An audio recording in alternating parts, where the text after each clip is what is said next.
திருச்சிற்றம்பலம். எந்நாட்டுடைய சிவனை போற்றி, எந்நாட்டவருக்கும் இறைவா போற்றி. நெக்ஸ்ட் ஜென் சேனல் நேயர்கள் அனைவருக்கும் அன்பான வணக்கங்கள். இன்னைக்கு நாம ஜூலை மாத பலனை பத்தி பார்க்க போறோம். அதற்கு முன்னாடி நம்மளோட சேனலை சப்ஸ்கிரைப் பண்ணிக்கோங்க. இந்த மாதம் ஃபர்ஸ்ட் என்னென்ன கிரகங்கள் மாறுறாங்க, என்னென்ன கிரகங்கள் சேர்ந்து என்ன யோக பலனை கொடுக்க போறாங்க அப்படிங்கிற நம்ம பார்க்கலாம். ஃபர்ஸ்ட் பாத்தீங்கன்னா சூரிய பகவான் அப்படின்னு சொல்லக்கூடியவர் கடக வீட்டுக்கு வரார் 16ஆம் தேதி மிதுனத்திலிருந்து. இங்க குரு ஆல்ரெடி உச்சமா இருக்கார். அப்ப சூரியனும் குருவும் சேர்ந்து சிவ ராஜ யோகத்தை கொடுக்க போகிறார். இந்த யோகம் அப்படிங்கிறது இந்த வருடம் ஒரு முறை மட்டும்தான் வரும். அதற்கப்புறம் பாத்துட்டீங்கன்னா அடுத்த வருஷம் தான் சூரியன் குரு சேர்க்கை அப்படிங்கிறது ஏற்படும். சோ உங்க ஜாதகத்துல அந்த அமைப்புகள் இருக்கான்னு பாருங்க. சனி பகவான் 26ஆம் தேதி வக்ரகிரி அடைகிறார். உங்க ஜாதகத்தில் சனி வக்ரமாக இருந்தால் மிகப்பெரிய யோகத்தை கொடுப்பார். அப்ப யாருடைய ஜாதகத்தை எல்லாம் சனி வக்ரமா இருக்குதுன்னு பாத்துக்கோங்க. அவங்களுக்கு எல்லாம் எல்லாமே ஜாக்பாட் அப்படிங்கறத நம்ம எடுத்துக்கலாம்.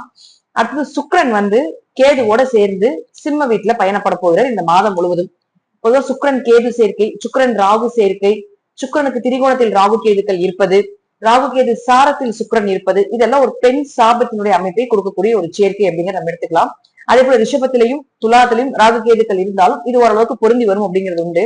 இது இந்த சுக்கிரன் கேது சேர்க்கை, இந்த பெண் சாப அமைப்பா நம்ம சொல்றது ஒரு யோகத்தையும் கொடுக்கும், அதே போல ஒரு வகையான கெடுதலையும் செய்யும் அப்படிங்கிற அமைப்புகளும் உண்டு.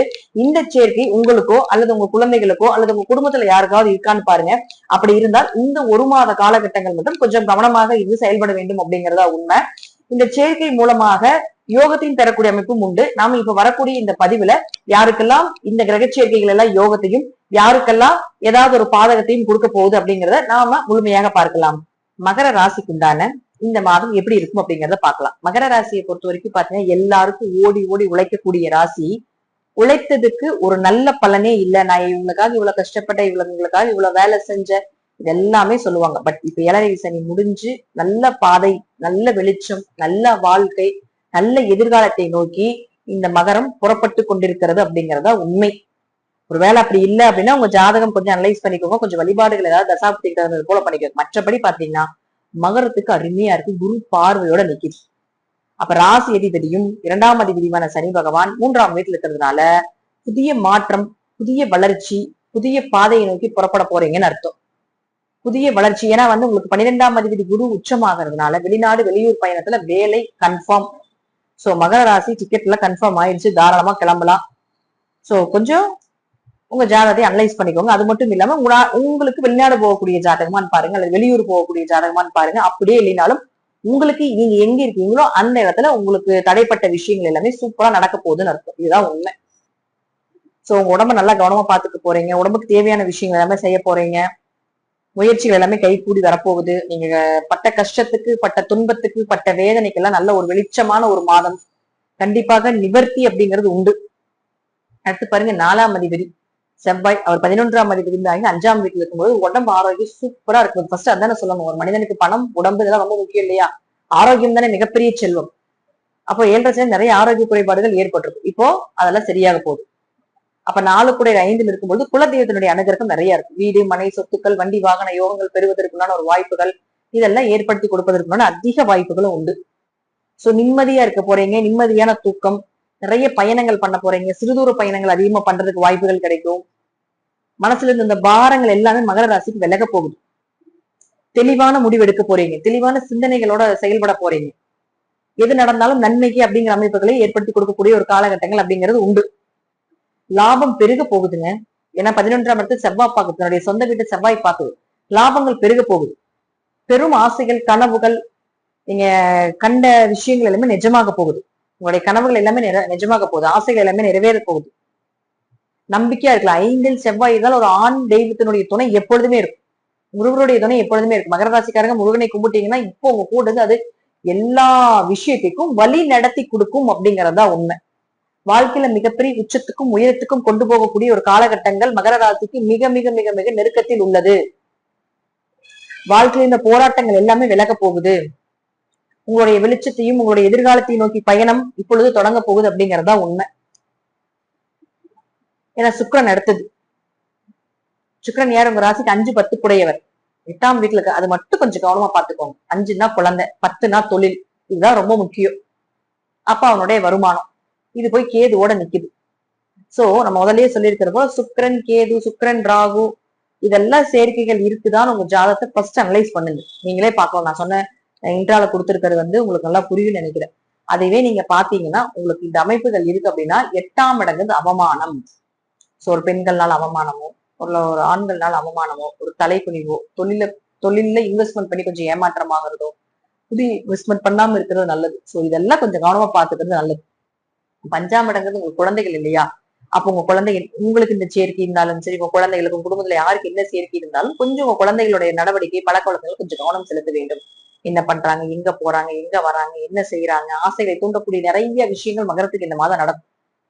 அது சிறு குழந்தைகளாக இருந்தாலும் சரி, டீனேஜ் பருவத்துல இருந்தாலும் சரி, 40 வயதிற்கு மேல இருந்தாலும் சரி, மனசு கொஞ்சம் அலைபாய விடும். சோ இதுல கொஞ்சம் கவனமாக இருந்து கொண்டால் மகர ராசி இந்த மாசத்தை ஜெயிச்சிடலாம். ஏன்னா சனி பாக்குது. சோ ஒரு பெண்ணால ஒரு அத்தை ஏதோ ஒரு விஷயத்துல அவமானப்படுத்த வேண்டியதோ அல்ல அவங்க மூலமாக ஒரு ஒரு மருத்துவ செலவுகள் கூட வர்றதுக்கு வாய்ப்புகள் உண்டு அப்படிங்கிற அமைப்பும் மகரத்துக்கு இந்த மாதம் ஏற்படும். அடுத்து புதனை பொறுத்த வரைக்கும் பாத்தீங்கன்னா 6 மற்றும் 9ஆம் அதிபதியான புதன் வக்கரகதியில இருக்கார். இருந்தாலும் சூரியனோட சேர்ந்து புதாதி யோகம், படித்த படிப்புக்குண்டான வேலையில ஒரு உயர் போஸ்டிங் கிடைக்கிறது, அவமானப்பட்ட இடத்துல மீண்டும் எழுந்து நிக்கிறது, இதெல்லாம் சூப்பரா இருக்க போகுது. வேலை நிச்சயமா உண்டுங்க மகர ராசிக்கு இந்த மாசம். வேலை இல்லாதவங்களுக்கு வேலை கிடைக்க போகுது. வேலை செஞ்சுட்டு இருக்கீங்களா, சூரியனா வளர்ச்சி, ஒரு உயர் போஸ்டிங் கொடுக்கக்கூடியவர் அடுத்த கட்டத்துக்கு உண்டான பாதையை நோக்கி போக போறீங்க. அடுத்தது என்ன செய்ய போறீங்க அப்படின்னு யோசிச்சுட்டே இருக்கக்கூடிய மகர ராசிக்கு வேலை ரெடியா இருக்குது வாப்பா அப்படின்னு கூப்பிட போறாங்க இப்ப. சோ நீங்க வந்து நிறைய பக்கம் நான் அப்ளிகேஷன் போட்டிருக்கேன், நிறைய பக்கம் வந்து நான் இது பண்ணிருக்கேன், நான் எனக்கு எதுவுமே ரிசல்ட் வரல அப்படின்னு நினைச்சிட்டு இருந்தாலும் கூட கண்டிப்பாக ரிசல்ட் கண்டிப்பா உண்டு இந்த மாசம். கண்டிப்பா உங்களுக்கு அப்ளிகேஷன் ஓகே ஆகி, இன்டர்வியூ ஓகே ஆகி உங்களுக்கு கூப்பிடுவாங்க. அவர் 9ஆம் அதிபதியாக இருக்காங்க. அப்பா கூட சேர்ந்து தொழில் பண்றதுக்கு உண்டான வாய்ப்புகளும் உண்டு. உயர்கல்வி படிக்கிறதுக்கான வாய்ப்புகளும் உண்டு. உயர்கல்வி படிச்சுட்டு வேலை இல்லாதவர்களும் நல்ல வேலை கிடைக்கிறதுக்கான வாய்ப்புகள் உண்டு. படித்த படிப்புக்குண்டான வேலைகள் நல்ல சம்பள உயர்வோட கிடைக்கிறதுக்கு வாய்ப்புகள் உண்டு. உங்க கெட்டதெல்லாம் விலகிடுச்சு, நல்ல நேரம் தொடங்கிடுச்சு. அதுதான் உண்மை. இது சுத்தி சுத்தி எப்படி சொன்னாலும் அதுதான் உண்மை. பட் இந்த சுக்கிரன் கேது சேர்க்கையால மட்டும் கொஞ்சம் கவனமாக இருந்து கொள்வது என்பது நல்லது. 16ஆம் தேதிக்கு மேல சூரியன் வந்து உங்களுக்கு குருவோட சேர்ந்து சிவராஜ யோகமாக செயல்பட்டு உங்க ராசியை நேரடியா 2 பேரும் பாக்குறாங்க. அப்ப குரு சூரியன் 2 பேரும் பார்க்கும் பொழுது இருள் விலகி வெளிச்சு வரப்போகுதுன்னு அர்த்தம். மறைமுக பணம் கொடுத்த பணம் எல்லாம் திரும்பி வரப்போகுதுன்னு அர்த்தம். ஷேர் மார்க்கெட் யோகம் வரப்போகுதுன்னு அர்த்தம். போட்ட இழந்த பணம் எல்லாம் மீண்டும் திரும்பி எடுக்க போறீங்கன்னு அர்த்தம். ஷேர் மார்க்கெட், MLM, சீட்டு இது போல தொழில் இருக்கக்கூடியவர்களெல்லாம் ஒரு நல்ல லாபத்தை கொடுக்கக்கூடிய அமைப்புகளும் இந்த மாதத்துல இருந்து மகர ராசிக்கு தொடங்க போகுது. தைரியமாக இருக்கலாம். மகர ராசி எப்படி ஜெயிக்கக்கூடிய காலகட்டங்கள், வளர்ச்சிக்குண்டான காலகட்டங்கள் எப்படி வேணா நீங்க எடுத்துக்கலாம். சரி, இந்த சுக்கிரன் கேதுனால ஏதாவது பாதிப்புகள் வருமா? கண்டிப்பா வரும். காவல் தெய்வ வழிபாடுகள், பெண் தெய்வ வழிபாடுகள், அது பெண் தெய்வத்தில் உக்கரமாக இருக்கக்கூடிய துர்க்கை, காளி போன்ற தெய்வ வழிபாடுகள் செய்வது நல்லது. மீண்டும் மீண்டும் ஒரு கார் வாங்குற யோகம், வண்டி வாகனங்கள் வாங்குற யோகம் எல்லாம் ஏற்பட போகுது. நம்பிக்கையாக இருக்கலாம். புதிய வண்டி வாகனங்கள் வாங்குறதுக்கு அமைப்புகளும் உண்டு. இந்த தெய்வ வழிபாடுகள் தொடர்ந்து பண்ணும்போது உங்களுக்கு கெட்ட பெயர், அவமானங்கள், பழி பாவங்கள் இதெல்லாம் விலகிறதுக்கு உண்டான வாய்ப்புகளை நிச்சயமாக இந்த கிரகங்கள் ஏற்படுத்தி கொடுக்கும். தெய்வங்களும் உங்க கூட இருந்து துணை இருக்குது. ஏன்னா எப்பவுமே ராசியை குரு பார்த்துச்சுன்னா நமக்கு டைரக்டா எதுவுமே எஃபெக்ட் ஆகாது. நம்ம கூட இருக்கவங்களுக்கு அது நடக்கும். சரி, அது குழந்தைகளுக்கு நடக்கலாம், குடும்பத்துல யாருக்காவது நடக்கலாம் இல்லையா? அதனால நீங்க இந்த வழிபாடுகளும் செய்யும் போது உங்களுக்கும் நன்மைகள், அவங்களுக்கும் நன்மைகள் அதிகமாக நடக்கும். வேலையில இருந்த சங்கடங்கள், வேலையாட்கள் மூலமாக இருந்த சங்கடங்கள், மன திருப்திகள் இதெல்லாம் விலக போகுது. மனசு ரொம்ப திருப்தியா இருக்க போறீங்க. ஓகே, அதாவது ஒரு கட்டாயப்படுத்தி ஒரு முடிவு எடுத்தாலும் அந்த முடிவு உங்களுக்கு சிறப்பா இருக்கும் அப்படிங்கிற அமைப்புகளும் இந்த மாதம் உண்டு.